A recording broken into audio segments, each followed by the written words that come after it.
Yes, welcome back after that wonderful Kriya on tinnitus, guided by the Supreme Pontiff of Hinduism. It's a very, very powerful Kriya, and as Swamiji himself told us, it's not just for the hearing; it's also very good for the heart.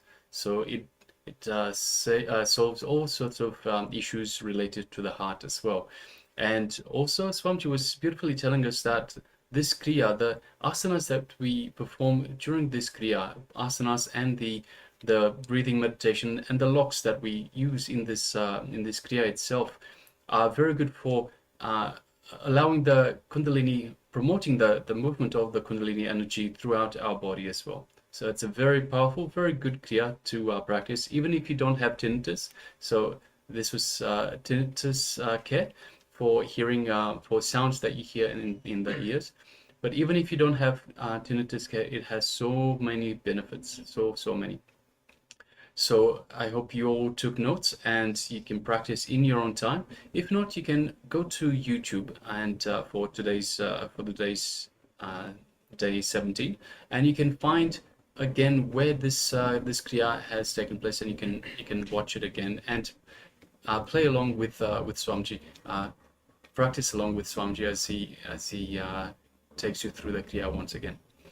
All right. So next, let us move into the power manifestation segment.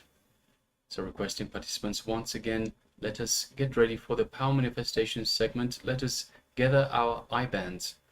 So please get your eye bands, or if you haven't got eye bands, you can use a piece of cloth, something that is opaque in nature, something that will not allow the passage of light through. So you don't peek underneath, or you don't see through the cloth itself.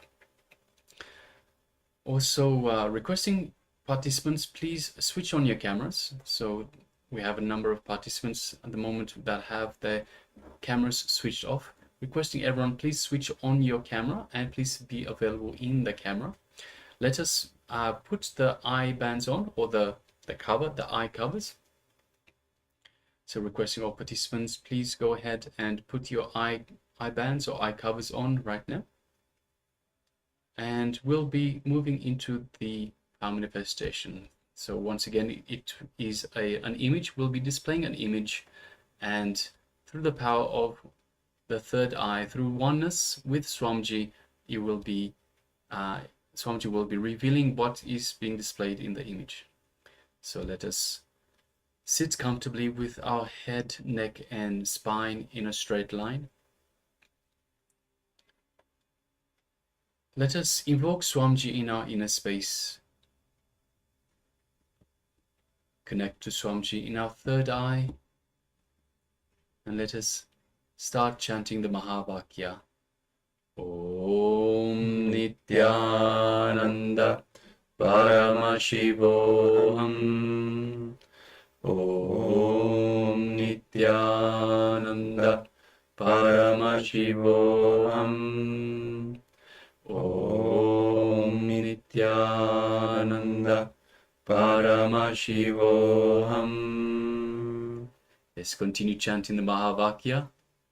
And from the space of oneness, from this powerful cognition that we are Paramashiva, let's manifest the power of third eye vision. So the image is displayed for you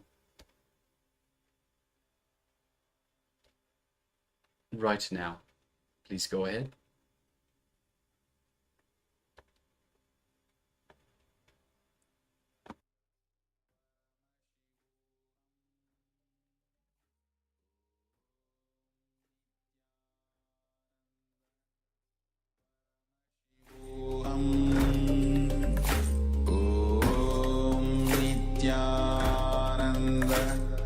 Paramashivoham. Om Nityananda Paramashivoham. Om Nityananda Paramashivoham. Om Nityananda Paramashivoham. Om Nityananda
I bless you all. Let you all open all your three eyes and manifest the powers of Mahasada-shiva. Om Nityananda Paramashivoham. Om Nityananda Paramashivoham. Om Nityananda Paramashivoham. Om Nityananda Paramashivoham. Om Nityananda Paramashivoham. Om Nityananda Paramashivoham. Om Nityananda Paramashivoham Om Nityananda Paramashivoham Om Nityananda Paramashivoham Om Nityananda Paramashivoham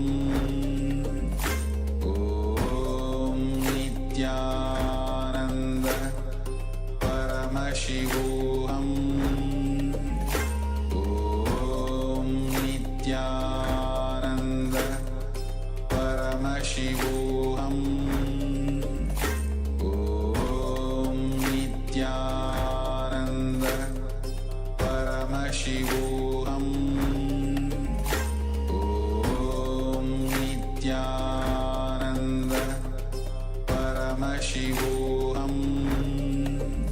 Om Nityananda Paramashivoham Om Nityananda Paramashivoham Om Nityananda Paramashivoham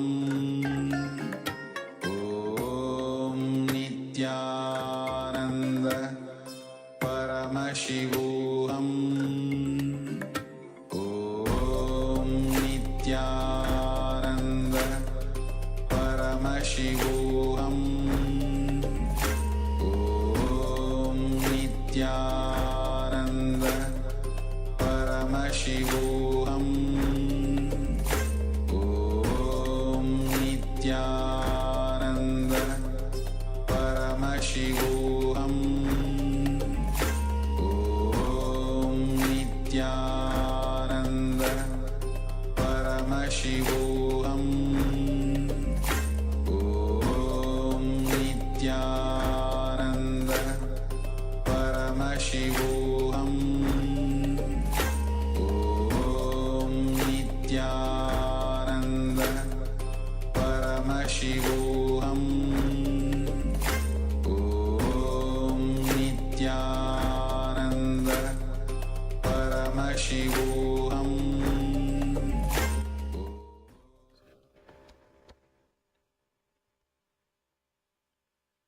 Yes, let us now relax slowly, very slowly.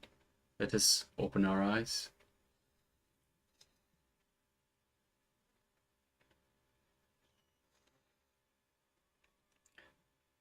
And just take a moment and let us know what was revealed to you in your third eye.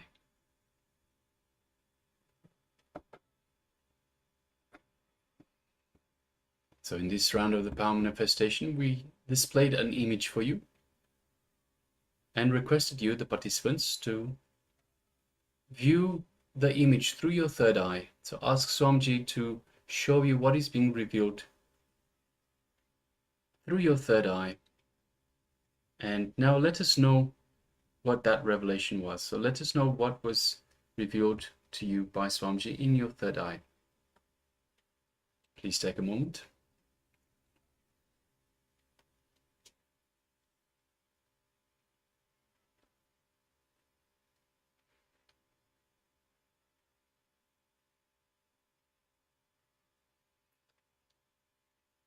And of course, if you're following us on YouTube, you can let us know in the YouTube chat. If you are following us, if you are here in the Zoom room itself, please let us know in the Zoom chat itself.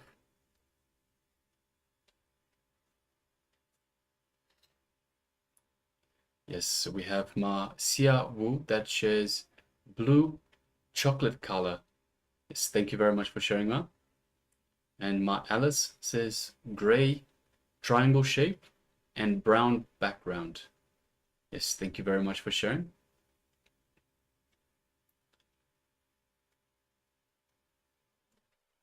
Just gonna give a little bit more time for others to share as well.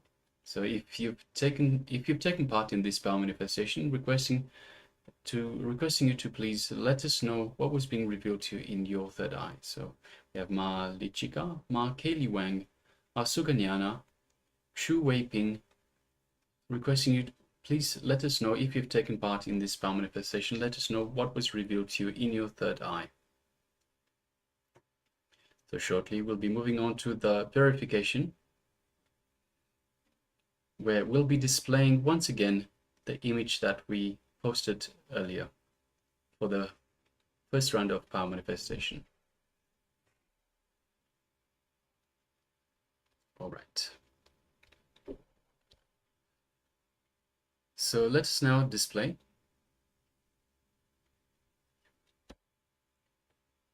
Yes, as you can see, it's a beautiful scene of hot air balloons over the top of some perhaps mountains, low range mountains. We can see some forest below, and it looks like it's late during the day. It's not yet night, but looks like the sun is about to set. So it's a beautiful scenery. All right, so let us have a look. So Ma Xia Wu said blue and chocolate color. So yes, Ma, it's so if you have a look at all the different layers of the landscape, they're all some shade of brown, some shade of chocolatey color, and there is plenty of blue that is in some of the balloons. So the balloon right in the center is very much blue, and there's blue on the balloon on the left as well. And I think further down, so there's quite a bit of blue as well on the balloons. And yes, there's a lot of chocolatey color as well. So yes, well, congratulations, Ma, well done. Well done. And Ma Alice is shared gray, triangle shaped and brown background. So yes, definitely have the same brown background. A little bit of gray in the center of the image, just below where we've got the shade, so where the sun doesn't shine into the valley of the mountain. So there's a very small mountain peak right in the center of the image. Below that there's quite a bit of gray. Yes, and triangle shape. Yes, very much the peak itself. So actually there's a number of different peaks, and even the trees themselves are shown very much as a peak. So yes, very much triangle shape. So yes, congratulations, Ma. Well done to both of you. Well done. Congratulations for manifesting this power. Now let us do it all again. So let us go through a second round. So let us once again put the eye bands on, and we'll be preparing a second image for you.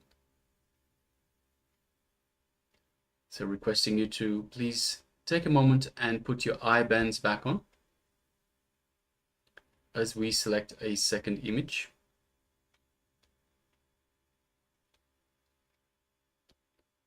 All right, so we've selected a second image.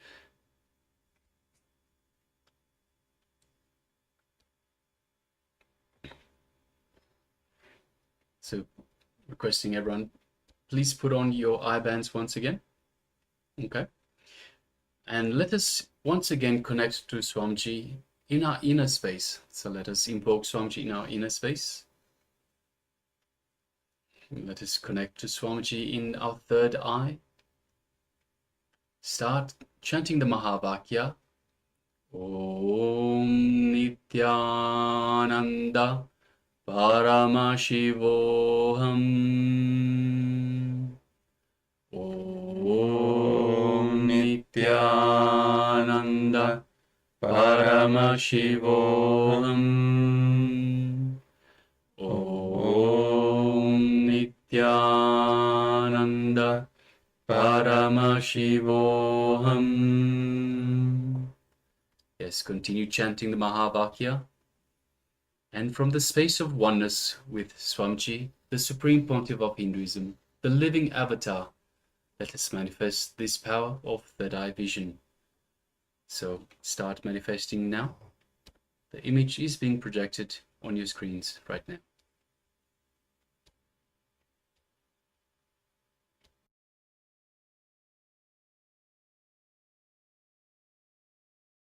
Shivoham Om Nityananda